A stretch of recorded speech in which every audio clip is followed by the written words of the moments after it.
Hello friends, my name is Pinky Kumari and I welcome you all on my YouTube channel Genesis Political Science। आज हम बात करेंगे national movement of India के बारे में और आज का टॉपिक है क्रिप्स मिशन। चलिए हम इस टॉपिक को एक सिंपल और इजी तरीके से समझने की कोशिश करते हैं। इस वीडियो में हम बात करेंगे क्रिप्स मिशन के बारे में। सबसे पहले हम बात करेंगे इंट्रोडक्शन के बारे में। आप कह सकते हैं परिचय के बारे में। The Cripps mission meetings were held in Delhi from March 22 to April 12 1942। आप कह सकते हैं कि क्रिप्स मिशन की बैठकें मतलब क्रिप्स मिशन की मीटिंग्स 22 मार्च से 12 अप्रैल 1942 तक दिल्ली में हुई।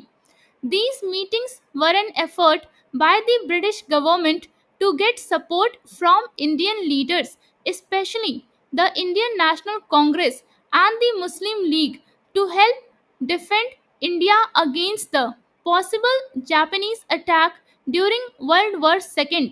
आप कह सकते हैं कि ये बैठकें मतलब ये मीटिंग्स ब्रिटिश सरकार मतलब ब्रिटिश गवर्नमेंट का एक प्रयास थी मतलब एफर्ट थी कि वे भारतीय नेताओं मतलब कि आप कह सकते हैं कि इंडियन लीडर्स विशेष रूप से भारतीय राष्ट्रीय कांग्रेस मतलब आप कह सकते हैं कि specially the Indian National Congress और मुस्लिम लीग का समर्थन प्राप्त करें ताकि भारत को द्वितीय विश्व युद्ध मतलब कि वर्ल्ड वॉर सेकंड के दौरान संभावित जापानी हमले से बचाने में मदद मिल सके। अब हम बात करेंगे बैकग्राउंड के बारे में। आप कह सकते हैं पृष्ठभूमि के बारे में। During the 1940s Japan was winning many battles which worried the British. आप कह सकते हैं कि 1940 के दशक में जापान कई युद्ध जीत रहा था जिससे ब्रिटिश चिंतित थे।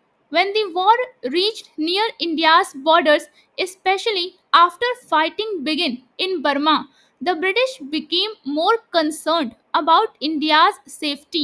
आप कह सकते हैं कि जब युद्ध मतलब वॉर भारत की सीमाओं के पास पहुंचा, खासकर जब बर्मा में लड़ाई शुरू हुई, तो ब्रिटिश भारत की सुरक्षा को लेकर और अधिक चिंतित हो गए।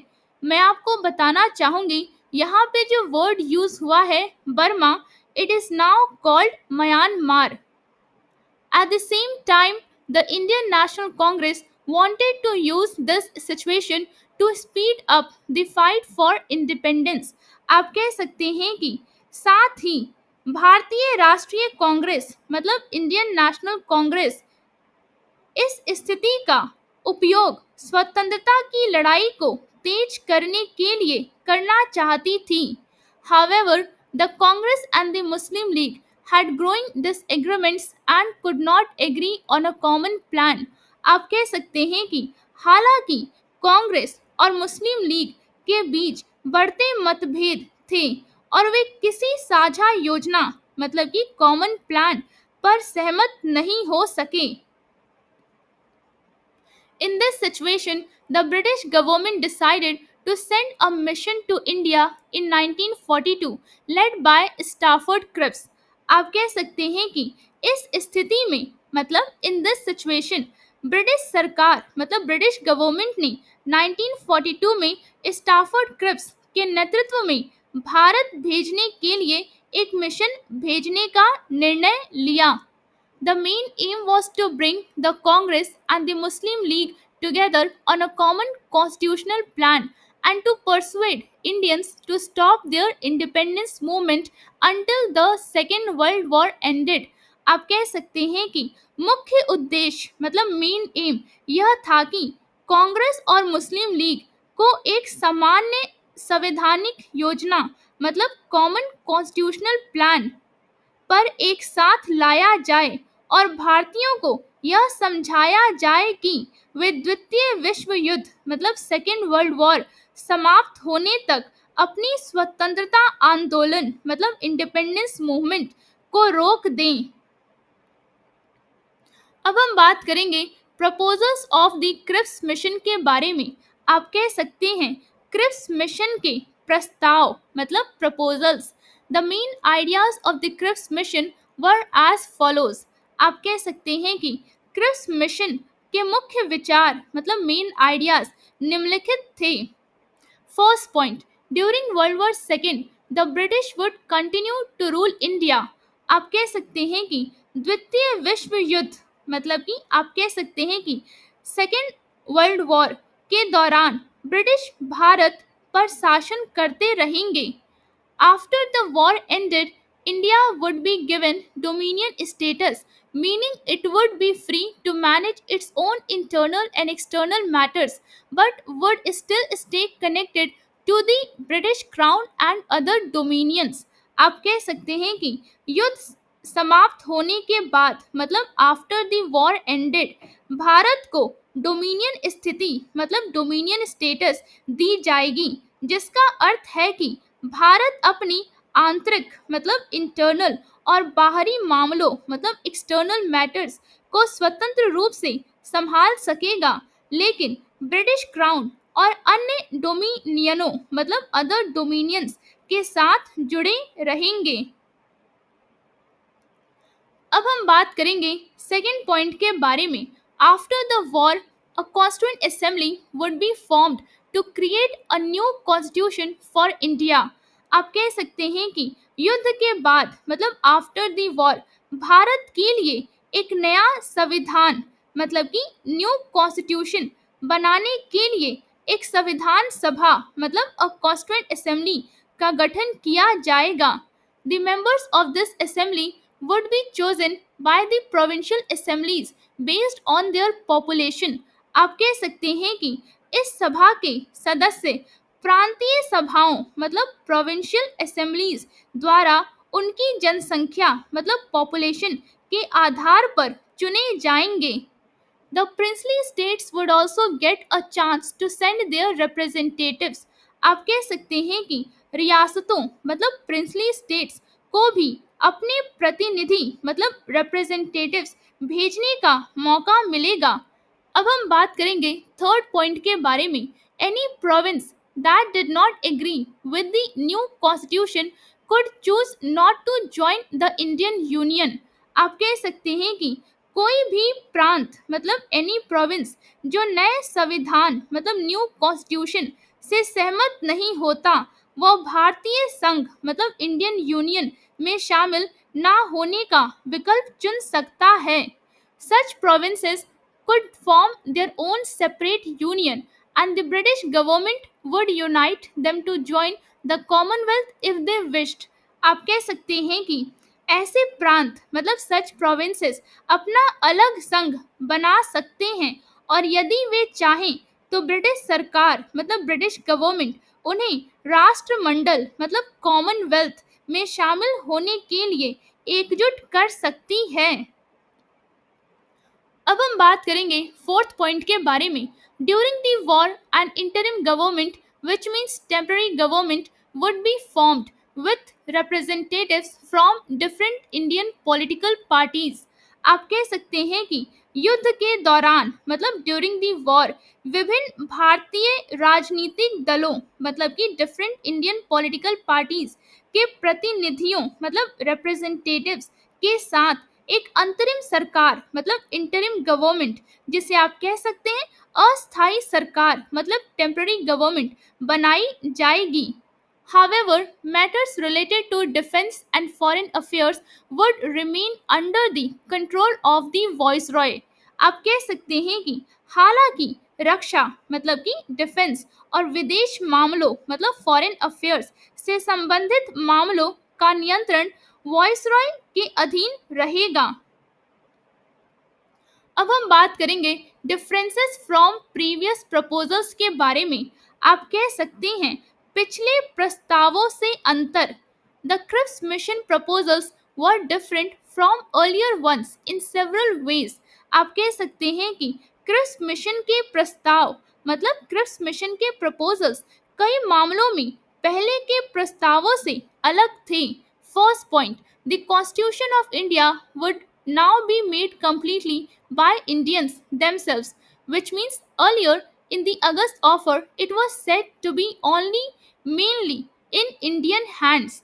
आप कह सकते हैं कि अब भारत का संविधान मतलब कि द कॉन्स्टिट्यूशन ऑफ इंडिया पूरी तरह से भारतीयों द्वारा बनाया जाएगा। पहले अगस्त प्रस्ताव मतलब अगस्त ऑफर में कहा गया था कि यह केवल मुख्य रूप से भारतीयों के हाथ में होगा। अब हम बात करेंगे सेकंड पॉइंट के बारे में। अ clear and detailed plan was given for how the constituent assembly would be formed. आप कह सकते हैं कि संविधान सभा मतलब कॉन्स्टिट्यूएंट असेंबली के गठन के लिए एक स्पष्ट और विस्तृत योजना मतलब a clear and detailed plan दी गई थी। अब हम बात करेंगे थर्ड पॉइंट के बारे में। Each province was given the choice to have its own constitution if it did not want to join the Indian Union. This idea later became the basis for India's partition. आप कह सकते हैं कि प्रत्येक प्रांत मतलब ईच प्रोविंस को यह विकल्प दिया गया कि यदि वह भारतीय संघ में शामिल नहीं होना चाहता तो उसका अपना संविधान हो। यह विचार बाद में भारत के विभाजन का आधार बन गया। अब हम बात करेंगे फोर्थ पॉइंट के बारे में। Free India would have the right to leave the British Commonwealth if it wanted. आप कह सकते हैं कि स्वतंत्र भारत मतलब फ्री इंडिया को यह अधिकार होगा कि यदि वह चाहे तो ब्रिटिश राष्ट्रमंडल मतलब ब्रिटिश कॉमनवेल्थ छोड़ सके। अब हम बात करेंगे फिफ्थ पॉइंट के बारे में। During the interim period which means before independence Indians would have a larger role in running the government। आप कह सकते हैं कि अंतरिम अवधि मतलब इंटरिम पीरियड स्वतंत्रता से पहले मतलब बिफोर इंडिपेंडेंस के दौरान भारतीयों को सरकार चलाने में अधिक भूमिका होगी। अब हम बात करेंगे रिएक्शन टू क्रिप्स मिशन के बारे में। आप कह सकते हैं क्रिप्स मिशन पर प्रतिक्रिया। The Indian National Congress had several objections to the Cripps mission proposals. आप कह सकते हैं कि भारतीय राष्ट्रीय कांग्रेस मतलब इंडियन नेशनल कांग्रेस को क्रिप्स मिशन के प्रस्तावों पर कई आपत्तियां थीं। First point, the British were offering only dominion status not complete independence which the Congress wanted. आप कह सकते हैं कि ब्रिटिश केवल डोमिनियन स्थिति मतलब डोमिनियन स्टेटस की पेशकश कर रहे थे, पूरी स्वतंत्रता नहीं जिसकी कांग्रेस चाहती थी। अब हम बात करेंगे सेकेंड पॉइंट के बारे में। The princely states were to be represented by nominees chosen by the rulers not by elected representatives which was seen as undemocratic. आप कह सकते हैं कि रियासतों मतलब द प्रिंसली स्टेट्स का प्रतिनिधित्व मतलब रिप्रेजेंटेशन शासकों द्वारा चुने गए नामांकितों के माध्यम से किया जाना था, निर्वाचित प्रतिनिधियों के द्वारा नहीं मतलब नॉट बाय इलेक्टेड रिप्रेजेंटेटिव्स, जिसे अल लोकतांत्रिक मतलब अनडेमोक्रेटिक माना गया। अब हम बात करेंगे थर्ड पॉइंट के बारे में। Allowing provinces to separate from India went against national unity. आप कह सकते हैं कि प्रांतों मतलब प्रोविंसेस को भारत से अलग होने की अनुमति देना राष्ट्रीय एकता मतलब नेशनल यूनिटी के खिलाफ था। अब हम बात करेंगे फोर्थ पॉइंट के बारे में। There was no plan for the immediate transfer of power to Indians and defence was still controlled by the British viceroy. आप कह सकते हैं कि भारतीयों को तुरंत सत्ता हस्तांतरित मतलब कि ट्रांसफर ऑफ पावर करने की कोई योजना नहीं थी और रक्षा मतलब कि डिफेंस अभी भी ब्रिटिश वॉइसरॉय के नियंत्रण में थी। अब हम बात करेंगे फिफ्थ पॉइंट के बारे में। The viceroy would continue to have supreme powers instead of acting as a constitutional head as the Congress had demanded. आप कह सकते हैं कि वॉइसरॉय सर्वोच्च शक्तियों मतलब सुप्रीम पावर्स के साथ बने रहेंगे बजाय इसके कि वह कांग्रेस की मांग के अनुसार संवैधानिक प्रमुख मतलब कॉन्स्टिट्यूशनल हेड के रूप में कार्य करें। अब हम बात करेंगे the Muslim League also oppose the proposals because के बारे में। आप कह सकते हैं मुस्लिम लीग ने भी इन प्रस्तावों का विरोध किया क्योंकि first point, it disagreed with the idea of one single Indian Union. आप कह सकते हैं कि यह एक एकल भारतीय संघ के विचार से असहमत थी। अब हम बात करेंगे सेकंड पॉइंट के बारे में। It was unhappy with the way the Constituent Assembly would be formed and how provinces would decide whether to join the Union। आप कह सकते हैं कि यह संविधान सभा के गठन के तरीके और प्रांतों मतलब कि प्रोविंसेस के यह तय करने के तरीके से असंतुष्ट थी कि वे संघ मतलब कि यूनियन में शामिल होंगे या नहीं। अब हम बात करेंगे थर्ड पॉइंट के बारे में। It felt that the proposals did not give Muslims the right to self determination or allow the creation of a separate Pakistan. आप कह सकते हैं कि इसका मानना था कि इन प्रस्तावों में मतलब इन प्रपोजल्स में मुसलमानों को आत्मनिर्णय मतलब सेल्फ डिटर्मिनेशन का अधिकार नहीं दिया गया और ना ही अलग पाकिस्तान बनाने की अनुमति थी। अब हम बात करेंगे कॉजेस ऑफ फेलियर के बारे में। आप कह सकते हैं विफलता के कारण। There were many reasons why the Cripps mission failed. आप कह सकते हैं कि क्रिप्स मिशन असफल होने के कई कारण थे। First point, the British said the new proposals did not replace the August offer but only added more details to it. आप कह सकते हैं कि ब्रिटिशों ने कहा कि नए प्रस्ताव मतलब न्यू प्रपोजल्स अगस्त प्रस्ताव मतलब अगस्त ऑफर को बदलते नहीं हैं बल्कि इसमें केवल और विवरण जोड़ते हैं मतलब कि but only added more details to it. This made Indian leaders doubt Britain's real intentions। आप कह सकते हैं कि इससे भारतीय नेताओं मतलब इंडियन लीडर्स को ब्रिटिशों के वास्तविक इरादों मतलब रियल इंटेंशंस पर संदेह हुआ। अब हम बात करेंगे सेकेंड पॉइंट के बारे में। स्टाफोर्ड Cripps could not make any changes to the proposal and had a take it or leave it attitude which led to a deadlock in the talks। आप कह सकते हैं कि स्टाफोर्ड क्रिप्स प्रस्ताव मतलब प्रपोजल में कोई बदलाव नहीं कर सकते थे और उनका रवैया मतलब एटीट्यूड ले लो या छोड़ दो मतलब टेक इट और लीव इट जैसा था, जिससे वार्ता मतलब टॉक्स में गतिरोध मतलब डेडलॉक पैदा हो गया। अब हम बात करेंगे थर्ड पॉइंट के बारे में। At first Cripps had spoken about forming a national government or a cabinet which made Indians hopeful. आप कह सकते हैं कि शुरू में क्रिप्स ने राष्ट्रीय सरकार मतलब नेशनल गवर्नमेंट या कैबिनेट बनाने की बात की थी जिससे भारतीयों में उम्मीद जगी।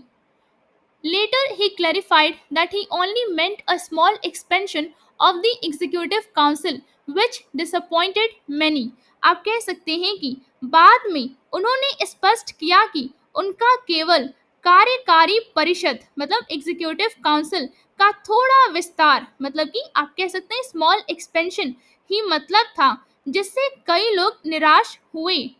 अब हम बात करेंगे फोर्थ पॉइंट के बारे में। The process for provinces to join or leave the Indian union was unclear के बारे में। आप कह सकते हैं कि प्रांतों मतलब प्रोविंसेस के भारतीय संघ मतलब इंडियन यूनियन में शामिल होने या अलग होने की प्रक्रिया मतलब प्रोसेस अस्पष्ट थी मतलब अनक्लियर थी। If 60% of the members in a province's legislature voted to leave, that provinces would cede। आप कह सकते हैं कि separate। इसका मतलब हुआ कि आप कह सकते हैं कि यदि किसी प्रांत मतलब प्रोविंस की विधानसभा मतलब लेजिस्लेचर के 60% सदस्य अलग होने के पक्ष में मतदान करते तो वह प्रांत अलग हो सकता था। If less than 60% supported it, then a public vote, which means plebiscite, among adult men would decide. आप कह सकते हैं कि यदि 60% से कम समर्थक होते तो वयस्क पुरुषों मतलब एडल्ट मेन के बीच जनमत मतलब कि आप कह सकते हैं पब्लिक वोट जिसे आप कहेंगे प्लेबिसाइट से फैसला किया जाता. This process was seen as unfair to Hindus in provinces like Punjab and Bengal who wanted to stay united with India. आप कह सकते हैं कि यह प्रक्रिया मतलब यह प्रोसेस पंजाब और बंगाल जैसे प्रांतों मतलब प्रोविंसेस में रहने वाले हिंदुओं के लिए अन्यायपूर्ण मतलब कि आप कह सकते हैं अनफेयर मानी गई जो भारत के साथ एकजुट रहना चाहते थे. अब हम बात करेंगे फिफ्थ पॉइंट के बारे में. It was also not made clear who would carry out or interpret the agreement for the transfer of power. आप कह सकते हैं कि यह भी स्पष्ट नहीं किया गया था कि सत्ता हस्तांतरण मतलब कि ट्रांसफर ऑफ पावर के समझौते मतलब एग्रीमेंट को कौन लागू करेगा या व्याख्यायित मतलब कि इंटरप्रेट करेगा. अब हम बात करेंगे सिक्स पॉइंट के बारे में. Important British leaders like Churchill, prime minister Amery, secretary of state Linlithgow, viceroy and Wavell, commander in chief did not support Cripps making his mission almost impossible. आप कह सकते हैं कि महत्वपूर्ण ब्रिटिश नेता मतलब इंपॉर्टेंट ब्रिटिश लीडर्स जैसे Churchill प्रधानमंत्री मतलब प्राइम मिनिस्टर, एमेरी सचिव मतलब secretary of the state, Linlithgow viceroy और वार्ड कमांडर इन चीफ ने क्रिप्स का समर्थन नहीं किया जिससे उनका मिशन लगभग असंभव हो गया. आप कह सकते हैं कि they did not support Cripps making his mission almost impossible. As a result, Cripps returned to Britain disappointed and the Indian people felt betrayed. आप कह सकते हैं कि परिणाम स्वरूप मतलब एज अ रिजल्ट क्रिप्स निराश होकर ब्रिटेन लौट गए और भारतीय लोग मतलब इंडियन पीपल धोखा महसूस करने लगे. Some historians believe the mission was only meant to please China and the United States, who were unhappy with British colonial rule. आप कह सकते हैं कि कुछ इतिहासकार मतलब some historians मानते हैं कि यह मिशन केवल चीन और संयुक्त राज्य अमेरिका मतलब चीन मतलब चाइना एंड यूनाइटेड स्टेट्स को खुश करने के लिए था जो ब्रिटिश उपनिवेशीय शासन मतलब ब्रिटिश कॉलोनियल रूल से असंतुष्ट थे मतलब अनहैप्पी थे.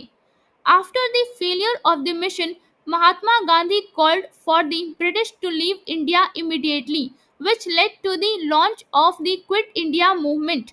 आप कह सकते हैं कि मिशन की असफलता के बाद मतलब after the failure of the mission Mahatma Gandhi ने ब्रिटिशों को तुरंत भारत छोड़ने का आह्वान किया. आप कह सकते हैं कि Mahatma Gandhi called for the British to leave India immediately जिससे भारत छोड़ो आंदोलन की शुरुआत हुई. आप कह सकते हैं कि which led to the launch of the Quit India movement. उम्मीद करती हूँ जो टॉपिक आज हमने डिस्कस किया वो आपको एक सिंपल और इजी तरीके से समझ में आया होगा. अगर वीडियो अच्छा लगा हो तो लाइक और सब्सक्राइब करना ना भूलिए, शेयर जरूर करें और अपने दोस्तों को भी इस चैनल के बारे में बताइए. कमेंट्स में अपनी राय ज़रूर दें. बेल आइकन पे क्लिक करें ताकि अगला वीडियो मिस ना हो. Before ending, I just want to thank you for watching this video and giving your time.